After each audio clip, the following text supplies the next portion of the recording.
Welcome children in bio class. Children, now I am going to teach you adaptation in leaf for photosynthesis. Children, you studied about photosynthesis. Photosynthesis is a process by which green plants are making the food in presence of sunlight from carbon dioxide and water. Green plants are able to make the food because they have chlorophyll in their leaves. Children, the process of photosynthesis occurs in the cells of green leaves. So why it occurs only in the cells of green leaves? Because the green leaves have chlorophylls. So as to perform this function efficiently, rapidly and sufficiently, this function have to perform efficiently, rapidly and sufficiently. The leaves have undergone some structural changes, and these structural changes in the leaves, due to which they can perform photosynthesis efficiently, rapidly and sufficiently, are called adaptation in leaf for photosynthesis. So in the adaptation in leaf for photosynthesis, first point is leaf have large surface area. The surface area of leaves is very large. It helps in the absorption of maximum light energy from the sunlight, and light energy is the source of energy. Is more energy is available for photosynthesis, then rate of photosynthesis will increase and more food is produced in the leaves of the plant. So due to that, leaves are having large surface area. If their leaves are narrow, then narrow leaves have less area, so they can absorb less energy. Their rate of photosynthesis will be slow and production of food is also less. Second is leaf arrangement. So in the leaf arrangement, the leaves are arranged on the stem. Arrangement of the leaves on the stem is called phyllotaxy. There are three types of phyllotaxy: alternate, opposite and whorls.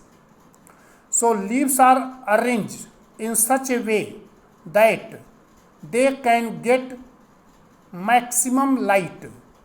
Their surface area is exposed to the sunlight.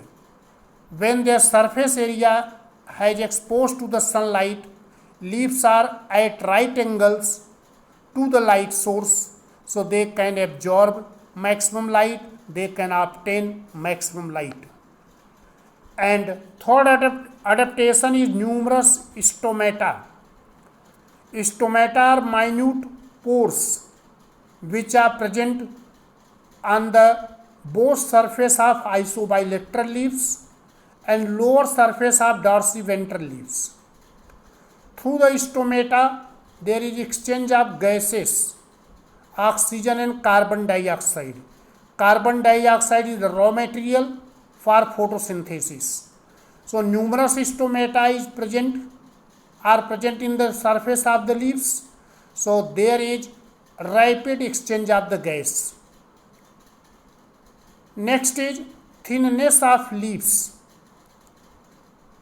If leaves are thin, so there is rapid transport of material between adjoining cells, because it will reduce the distance between the cells, and due to reduction in the distance between the cell, rate of transportation has increased.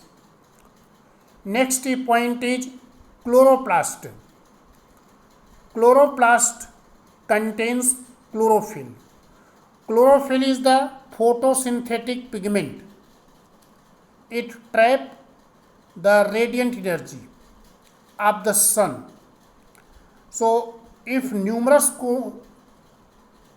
chloroplasts is there in the leaves of the plant, then it will help in absorption maximum light energy of the sun, maximum radiant energy of the sun, and rate of photosynthesis will increase. Next is extensive vein system. The vein system in the leaves help in the rapid transport to and from the mesophyll cells of the leaves. So rapid transport means raw materials which are required for the photosynthesis rapidly transported to the mesophyll cells. End product of the photosynthesis rapidly transported from the mesophyll cells to the storage organ. So children, you have to know what are the end products of photosynthesis. There are three end products of photosynthesis. First is glucose, second is water, and third is oxygen. Glucose is the simple sugar. It is utilized in the cells of the leaves, or it is stored in the form of insoluble starch or in the form of sucrose, or it is used for synthesizing fat and proteins. Next is water.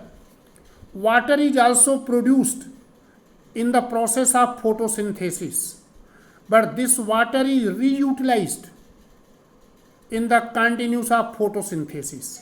This water is not given out, but water is reutilized in the process of photosynthesis. And next in the product is oxygen. Oxygen is used in respiration in the leaf cell, but during daytime more oxygen is produced. So some part of it they use for during the respiration, rest oxygen is given out in the atmosphere, and this oxygen is the life supporting gas. It is used by all the living organisms, and without living organism, without oxygen, no living organism can survive. Therefore oxygen is very essential. So children, I have told you the adaptations in the leaf for photosynthesis. There are certain adaptation, modification, so that the process of photosynthesis may go efficiently, rapidly. And what are the end products of photosynthesis? That is glucose, water, and oxygen. So you like the video, share and subscribe it.